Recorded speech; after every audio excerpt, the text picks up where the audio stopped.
Okay, welcome back, everybody. Hello. Hi, sis. Hi. Good morning, everyone. Morning, everybody. We're on lesson 65, entitled, My Only Function is the One God Gave Me. Do you want to read? No. Okay. No problem. Happy to. I'm going to let you read. In the ring. Okay. The idea for today reaffirms your commitment to salvation. It also reminds you that you have no other function but this. Both of these thoughts are obviously necessary for a total commitment. Salvation cannot be the only purpose you hold while you still cherish others. The full acceptance of salvation as your only function necessarily entails two phases: the recognition of salvation as your function and the relinquishment of all the other goals you have invented for yourself. Can we stop there? Yes. Thank you. I remember when I first did this, 250 years ago, this lesson, right? Uh-huh. I do remember being confused, and this is embarrassing to the ego, but who gives a damn? That's right.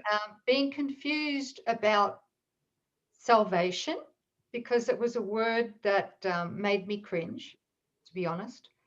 And because in my mind, I really equated salvation with sacrifice. With sacrifice? Yes, and pain, Yes. and loss, and deprivation.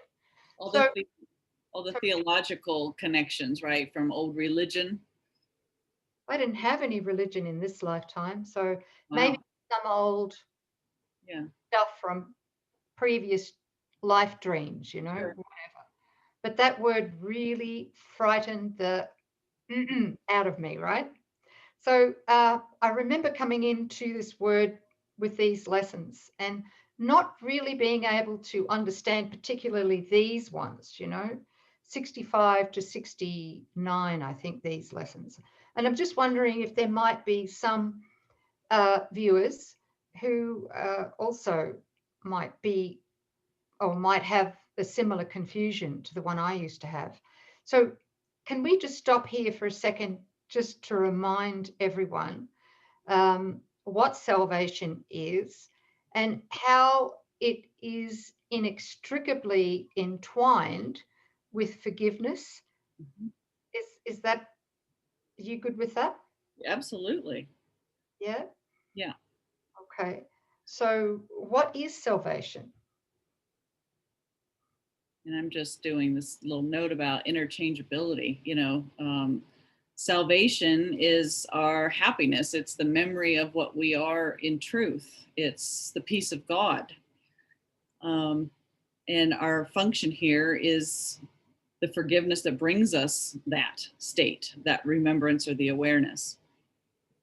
Okay. So would you agree then that it's salvation and forgiveness are the same thing? Yes. Okay. And that it's through forgiving ourselves for having chosen the ego filter to perceive all our relationships through, and the body and its state, and the world, right? And the past. Gosh, right. There's a lot to look through, right? Everything in the gap, yeah? Yes. That's it. If this is the status of our salvation, the peace of God, right? And how it says peace of God is forgiveness. Mm-hmm. Well, we reach that state by forgiving everything in the gap. And Nouk was just listing off a few of those, right? These are the idols that we had previously. And so this is what we say we want, and forgiveness is the way to that. So that's our only function. That's the only thing we can do of any value. Only time we touch reality is through our function, which is the forgiveness of the gap, the bodies in it, all the stories, and the forgiveness of a split mind with the personal will or agenda. and to come back into union with our brothers, our holy self, and God. Okay, so it's in that, it's in our active participation in salvation as forgiveness that we are reminded, or it's returned to our awareness, is our changelessness, meaning our changeless holiness, which is our incorruptibility, even here while we're in the dream of a body in a world, right? That's right. Yep. Okay, good. I wished I'd had that clarity. Well, it isn't amazing. The world sets us off with so many, he says the goals that you have made for yourself. And there's billions of goals out there and everybody's pursuing one. And while we're pursuing anything for the benefit, or the betterment of mythical me or defending mythical me, it's all happening in the space-time gap. And we've already, spoken at length that there is nothing in this that's true. It's happening in an illusion. This gap is not real in the allness of God. And so all that, the goals, the seeking, the striving, the setting bars that we want to reach in this life and that others, applaud us for, who are they applauding? Mythical me. The only function we can have, the only thing that we can do that's truly helpful is forgive the belief in the separation and all the ways that we invested in the separation to come back to truth and allow reality to be our experience. And we can hold that experience here in the dream, and we do so to help our brothers. That's the only thing we can do. So with the whole idea of a false self, with its, or mythical me, with its private thoughts and its separate self-seeking agendas, while we're trying to get something to shore that identity up, we're not going to want to practice quantum forgiveness, right? We're not going to want to transcend the mythical me's self-interests. That's right. Because it'll be a direct threat to the isolated, false self-concept. Right. So while you still think that there's a carrot to be gotten or a payoff or something to achieve that will make you happy in lieu of your true happiness, which is, the knowledge of your relationship to God, we'll be very highly resistant to these. But it's really when we exhaust the gap, and we know that everything, it's usually only till that time, right? It was for me, when you check all the boxes off and recognize, well, I achieved what I thought would make me happy and I'm still miserable, so that wasn't it. I only pray that some people might find that sooner than later, even in the dream, that they would just not want to pursue all of that. Saves a lot of pain, a lot of heartbreak. Yes, a lot of disappointment. Yeah. Thank you, sis. Thank you. Okay, so returning, we're about halfway through paragraph 2. I'll start at the top again. The full acceptance of salvation as your only function necessarily entails 2 phases. 1, the recognition of salvation as your function, and the other, the relinquishment of all the other goals you have invented for yourself. This is the only way in which you can take your rightful place among the saviors of the world. This is the only way in which you can say and mean, my only function is the one God gave me. This is the only way in which you can find peace of mind. Wow. Oh, wow. I've just got that, having a look at the, and I know, of course, we all have to go through this, but everything in the middle of the gap diagram, yeah? Yes.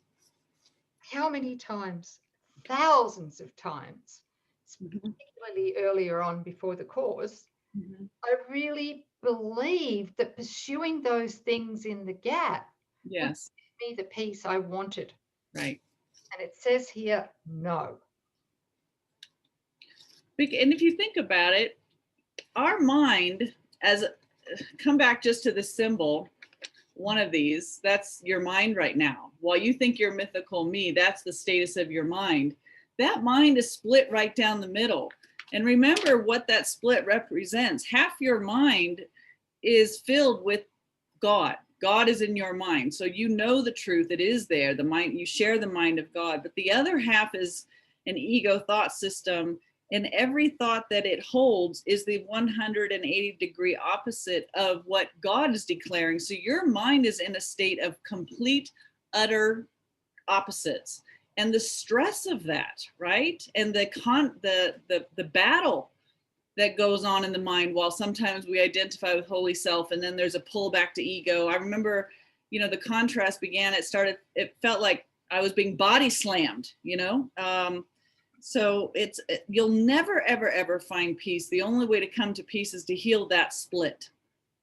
So it is the forgiveness of the entire gap, but it's healing that part of your mind. And you could only do that in the holy relationship where two or more are agreeing to undo that goal of separation and accept the unified goal of, innocence and union, oneness. So that's peace of mind. A split mind is at war in itself. It's a declaration of war. No peace there is the point. Yeah. And we speak from experience. Oh yeah. Yes. So this is the only way in which you can find peace of mind. That's big. Today and for a number of days to follow. This is the first time he's doing that, isn't it? Set aside 10 to 15 minutes during the day for a more sustained practice period in which you try to understand and accept what today's idea really means. Today's idea, offers you escape from all your perceived difficulties. It places the key to the door to peace, which you have closed upon yourself, in your own hand. It gives you the answer to all the searching you have done since time began. Try, if possible, to undertake the daily extended practice periods at approximately the same time each day. Try also to determine this time today in advance, and then adhere to it as closely as possible. The purpose of this is to arrange your day so that you have set a time for God, as well as for all the trivial purposes and goals you will pursue. Wow, do you think he knows us? This is part of the long-range disciplinary training which your mind needs, so that the Holy Spirit can use it consistently for the purpose he shares with you. So we're introducing discipline and mind training and setting a same time each day. For this practice period, begin by reviewing the idea for today. My only function is the one God gave me. Then close your eyes and repeat it to yourself again, and watch your mind carefully to catch whatever thoughts cross it. At first, make no attempt to concentrate only on thoughts related to today's idea. Rather, try to uncover each one that arises to interfere with it. Note each one as it comes to you with as little involvement or concern as possible, dismissing each one by telling yourself, this thought represents a goal which is preventing me from accepting my only function. After a while, interfering thoughts will become harder to find. Try, however, to continue a minute or so longer, attempting to catch a few of the idle thoughts which slipped past your attention before. But do not strain or make undue effort in doing this. Then tell yourself, on this clean slate, let my true function be written for me. You need not use these exact words, but try to get a sense of being willing to have your illusions of purpose be replaced by truth. Finally, repeat the idea for today once more. My only function is the one God gave me. and devote the rest of the practice period to trying to focus on its importance, the relief its acceptance will bring to you by resolving your conflicts once and for all, and the extent to which you really want salvation in spite of your own foolish notions to the contrary. In the shorter practice periods, which should be undertaken at least once an hour, use this form in applying today's idea. My only function is the one God gave me. I want no other, and I have no other. Sometimes close your eyes as you practice, and sometimes keep them open and look about you. It is what you see now that will be totally changed when you accept today's idea completely. Sis, can I ask you, I'm just inspired.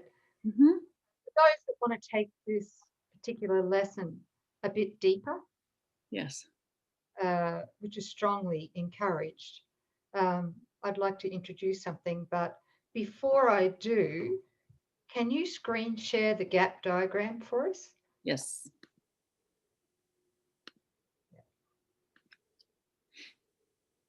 Okay. Oh, okay. Now let me just see here. See if I can do something over here. Okay. All right. Those, the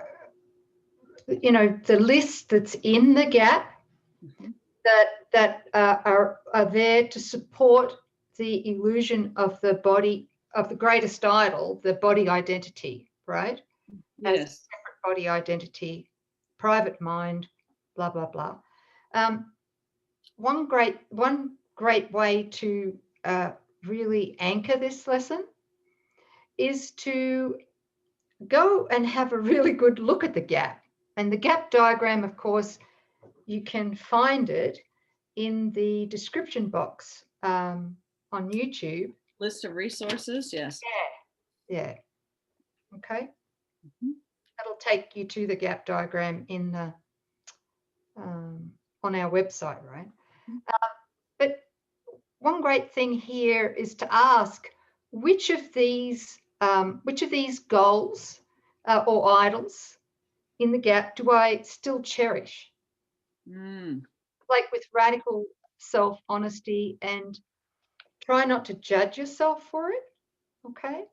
And which of these goals for me, do I value over and above forgiveness and learning to transcend my self-interests? Which are they? What are they? Like for me, a big one has been right down the bottom, near the bottom, there's false humility. That's been a really big one for me. That's something that I just couldn't forgive for nearly most of my life, right? Mm-hmm. That one's almost healed now. Mm-hmm. And the second last one, pride, pleasure, and attack. Yeah. Well, pleasure and attack pretty much healed, but pride, there's still pride going on there. Mm-hmm. So, I'm looking at all of these for myself as well, but I can see a lot of them have been healed by my willingness, right? Right. And then which of these idols do we still defend? That's a really good question, right? And we defend them to justify blame, guilt. That's why we defend them, right? Right. Okay. We defend them to keep this going. Anytime we choose or we identify and value any of those and we defend it, we give it a life. Well, what are we really giving life to? The figure that's standing there behind all of this, having feelings and self-justification about any of those items. And then what's really lurking behind the belief that you are that body, right? It's that, the split mind and this body. Well, what's the end result of that? It's the belief in death, overarching ego's drive to kill off the Son of God before he or she awakens. So we think, oh, it's just this little issue. But through this gap diagram, we get to see that as we defend any of it, we're defending the body. And while we defend the body, we're defending the tomb. Death. Death. Right. Yeah. We're defending ourselves to death. Yes. Right? Anyway. Yeah. So thank you for sharing that, sis. Thank you for reminding us of that, right? Yeah. So Well, I think once you've got a list of which ones here that you still invest in and you still defend, which means that you value more than you want to practice forgiveness. Mm-hmm. Take each one of those idols, I call them idols, right? And then say this idol or this thought or belief reflects a goal that is preventing me from accepting my only function. Oh, that's great. Not put a guilt trip on us. If there's guilt there, then we know it's the ego that's interpreting it. Mm-hmm. It's just to bring it up to the light, to give Holy Spirit permission. He needs our permission. He can't do anything for us until we say yes. To take the idol, not take it from us, mm-hmm. not go into sacrifice and loss, but to divinely repurpose it. Okay? That's what happens. So it can't come back and bite us on the ass again. Right? Okay, I'm just being honest. Yeah, no, that's okay. Great. Yeah. So we offer that up with this thought, idol, belief, goal, whatever, reflects a goal that is preventing me from accepting my only function, forgiveness. And on this clean slate, let my true function be written for me. That's giving him permission to divinely repurpose whatever it is that we've held as sacred over and above our function and our salvation. Thanks, sis. Yeah, and that's the way we do that first law, or the obstacles to peace, right? The desire to get rid of it. Yeah, these are the things that we would keep going so that we wouldn't come to peace, or we wouldn't be in our function. We won't forgive. Yeah, that's wonderful. What a great practice. Thank you. Thank you. Stop share. Is that all right? Yeah. Okay. All right. Okay. Well, there you go. Lesson 65. My only function is the one God gave me. And that's a pretty involved practice with lots of steps there. So take your time and maybe, again, set reminders if that will help you, and to set the same time to practice these. This is good. Thank you, everybody. Yeah, one more thing before you hit stop. Yeah. If you find that guilt does come up, if you find self-judgment comes up, if you find hopelessness comes up, or say, just like the word, just a negative confusion, right? Then put that on the list. Just put it on the list. It's if we're finding like it's too much, or despair, or overwhelm, those two would be the same thing, thoughts in the gap. We're not responsible through the ego to try to fix those. We give them to Holy Spirit, and we learn to trust that he's going to bring us corrected perception, vertical perception. Yeah. That's it. Thank you. Thanks, everybody. Thank you, sis. Thank you. We'll see you next time. Bye-bye.